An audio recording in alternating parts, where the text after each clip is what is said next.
E hoje vamos aprofundar então sobre a acidose lática. E se esse assunto te interessa, espera só um pouquinho porque é logo depois da nossa vinheta.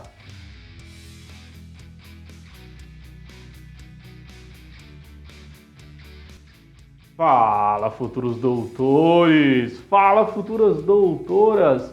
Tudo bem com vocês? Eu sou o professor Ipo e você está no Médicomédia. Bom, na aula de hoje então vamos falar sobre a acidose lática. No nosso canal já tem uma aula falando sobre esse tema, porém eu notei que eu especifiquei muito na produção, como acontece a produção do ácido lático e não dei tanto enfoque na acidose lática propriamente dita. Então, na aula de hoje vamos especificar neste carinha aqui, na acidose lática. E se você quer saber como se dá a produção desse cara, vou deixar o link aí da primeira aula sobre esse tema. Então chega de enrolação e vamos para a nossa aula. Bom, doutores, para nós começarmos na aula, então é necessário a gente relembrar o conceito de eletroneutralidade celular. Bom, aqui à minha direita, lembrando que a célula, nós temos cargas positivas e cargas negativas. A célula sempre buscará o equilíbrio dessas cargas, pessoal. É isso que vocês têm que saber. Sempre buscará a mesma quantidade de cátions, que é aqueles íons que tem carga positiva, ela vai buscar também ter a mesma quantidade de ânions, ter cargas negativas na mesma proporção, para equilibrar nesta gangorra, mais ou menos, que eu tentei fazer aqui. Bom, à minha direita nós temos então o sódio, está em 140 mex, tá? Mais ou menos. Tem outros ânions, outros cátions também, porém a maioria das literaturas só usa somente o sódio. E à minha esquerda nós deveremos ter também 140 mex de ânions. Vamos começar aqui pelo cloro. O cloro, seu valor mais ou menos é de 106 mex por decilitro. O bicarbonato é uma molécula que tem comportamento aniônico, que está mais ou menos 22 mex.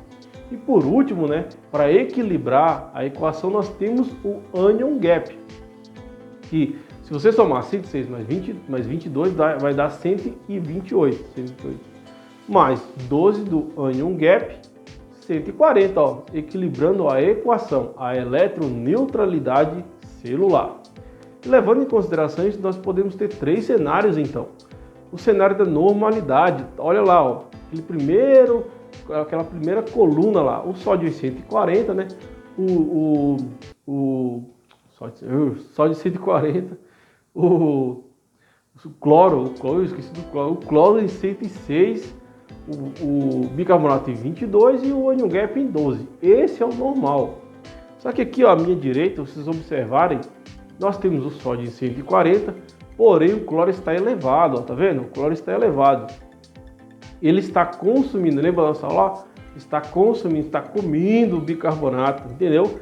E o anion gap está normal. Então, neste caso nós estamos diante de uma acidose metabólica hiperclorêmica, porque é o cloro que aumentou na corrente sanguínea e ele está consumindo então o bicarbonato, entendeu?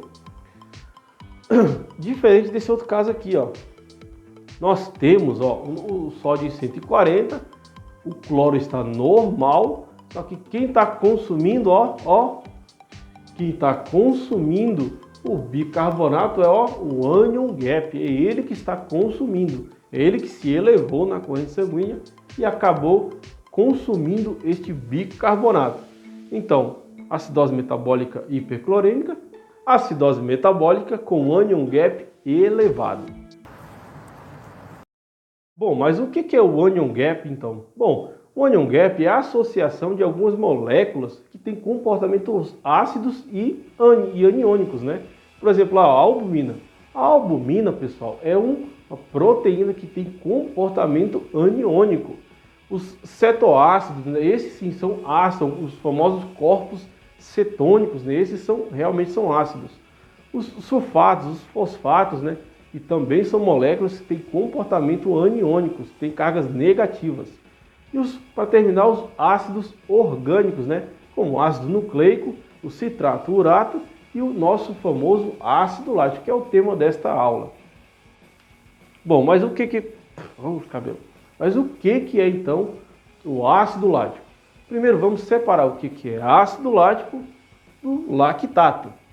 O ácido lático, pessoal, lembra o que é um ácido? Lembra lá da nossa aula. Se você não assistiu, assista a aula de introdução ao equilíbrio ácido-básico. O ácido é aquele que tem a capacidade de dar, né? Aquele que gosta de dar hidrogênio, né? Gosta de liberar hidrogênio. Olha lá, ó, aquele hidrogênio está associado a uma molécula de oxigênio. E quando este ácido estiver no meio, ele vai liberar esse hidrogênio. E se ele libera hidrogênio no meio, ele é considerado um ácido. Diferente de uma base. A base é ao contrário do ácido. Ele sequestra hidrogênio no meio. Tá vendo lá? Ó? Ele não está associado... Olha o oxigênio lá. Ó. Ele não está associado a um hidrogênio. Então, quando esse cara estiver no meio, ele vai liberar... Ó, quando eu falo meio, pessoal, meio dentro do corpo, tá? Quando ele estiver no meio, ó, ele vai sequestrar um hidrogênio. E essa é a diferença do ácido lático, que libera hidrogênio, do lactato, que sequestra hidrogênio, que é uma base. Bom, então vamos ao nosso caso clínico para poder complementar, né, e textualizar isso. Você está lá no pronto-socorro, recebe um paciente que veio de ambulância, o socorrista te comunica que ele foi pego desacordado no meio da rua. Até então você não tem muita informação. Você vai lá então, coleta uma gasometria desse cidadão. Tá lá, um pH de 7,30, uma PCO2 de 90, né? Uma PO2, perdão, de 90, uma PCO2 de 29, um bicarbonato de 10, uma saturação de 90 e um base excess de menos 8. Essa gasometria é uma gasometria de acidose metabólica. Então nós precisamos descobrir o que... Agora olha para o bicarbonato. O bicarbonato é o principal aqui para a gente. Agora o segundo passo é coletar a eletrólise do paciente. Tá lá, ó, o sódio. Tá lá, o que importa para nós é o bicarbonato. Olha lá, o sódio. O sódio está em 140 metros, normal. O cloro em 120. Opa, já acendeu uma luzinha aí. Já acendeu uma luzinha. A gente sabe que o normal do cloro está em 106 mais ou menos, né? Ele está em 120. E o bicarbonato que foi dado na gasometria está em 10. E quanto é que vai estar então, por exemplo, o anion gap? É só calcular, né? Sódio em 140, o cloro em 120 e o bicarbonato em 10. 120 mais 10, 130. Quanto é que falta para 140 para neutralizar o sódio? 10. Então o nosso anion gap estará em 10. Entendeu? E este é o nosso gráfico. Ó. Sódio em 140, ele tem uma hipercloremia, ó, de 120, um bicarbonato de 8, uma acidose e um anion gap normal. Então neste caso aqui, ó, é uma acidose metabólica hiperclorêmica. O anion gap não está elevado. Segundo exemplo, mesma historinha. O paciente chegou desacordado, não tem muita informação. Coletou uma gasometria, está lá, ó, pH de 7,2. Acidemia, né? Uma PCO2 de 84, PCO2 não, PO2 de 84, uma PCO2 de 22, uma bicarbonato de 8, uma saturação de 85 e um base excess de menos 11. Mas o que importa aqui para nós é o bicarbonato. Coletamos lá o sódio do paciente, ó, o sódio veio 140, normal. O cloro veio quanto? Opa, 106. O cloro está normal. O bicarbonato está 8, foi dado na própria gasometria. Então, quanto estará o anion gap? Vamos calcular, né? 140 menos 106 vai dar 34, né? 34? É, 34. Menos 8, né? Menos 8, 34 menos 8 dá 26. É isso? Isso, né? É 26 aqui, ó. Então, 26. O nosso anion gap é 26. Concorda? Ó, 26 mais 8, 34. Mais 106 do cloro, 140, neutralizou o sódio, equilibrou a equação. Então assim, fica assim o nosso gráfico, ó. Sódio 140, cloro em 106, o bicarbonato está sendo consumido por quê? Ó? Pelo anion gap, não pelo cloro. Então neste caso nós estamos diante de uma acidose metabólica com o anion gap elevado. Tá, mas qual desses ácidos, desse lado, qual desses ácidos aqui que está consumindo o bicarbonato? Aí você tem que ir pela clínica, né? Você tem que ir pela clínica do paciente. Lembrando que nós temos causas endógenas e causas exógenas. Exemplo, insuficiência renal crônica. O rim, a gente já ajudamos lá tem uma playlist, né, só de introdução ao ácido básico, e uma delas eu explico como o rim controla o pH sanguíneo. E ele é o maior controlador do pH sanguíneo, ele é o maestro.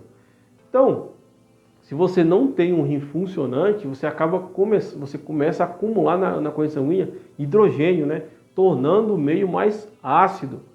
Uma diabetes mellitus, por exemplo, que você tem aquele estado de hiperosmolaridade que acarreta, né, a liberação de corpos cetônicos, né? Lembra lá dos cetoácidos, né? Os corpos cetônicos na corrente sanguínea que são ácidos também. E a rabdomiólise, né, que é a lesão muscular extensa, né, que é dentro do músculo, tem substâncias, uma delas o sulfato, o fosfato, que nós já vimos que tem a relação na acidose, e também, além disso, nós temos os nossos ácidos nucleicos, né, que é o núcleo, que é um ácido que quando a célula morre, ela acaba liberando no meio esses ácidos e acaba tornando aquele meio acidificado. E nós temos as causas exógenas, né, que a maioria por intoxicação. Aqui, ó, etanol, etileno glicol, metanol, que são álcools, né, ó, a manguaça, a famosa manguaça, né, bebidas alcoólicas que acarretam isso. E nós temos também aquelas medicamentosas, né? O acetaminofeno, né? Que é o paracetamol, o famoso paracetamol, que cursa também mas isso é em doses extremamente altas, tá?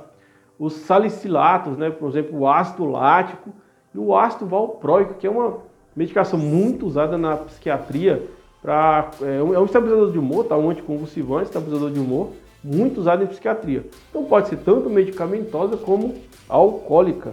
E aí como você vai saber? Pela clínica.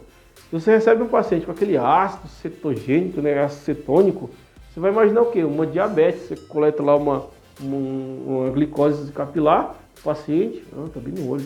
Você coleta uma glicose capilar do paciente. Se lá, um paciente está com 700 de glicemia. Então muito provavelmente a acidose desse paciente, ó, é decorrente do ADM, né, do ADM descompensado, que está liberando cetoácidos na corrente sanguínea. Agora, se você recebe aquele bafinho, aquele cheirinho gostoso de álcool, você vai imaginar o quê? Um coma alcoólico, tá? Devido a essas substâncias aqui. Então, você tem que levar em consideração a clínica para dar o diagnóstico. Bom, doutores, espero que vocês tenham gostado dessa aula. Se essa aula te ajudou, deixa seu like aí, se inscreva no canal, deixa um comentário aí para ajudar no engajamento do nosso canal. O meu muito obrigado a vocês, fiquem todos com Deus e tchau!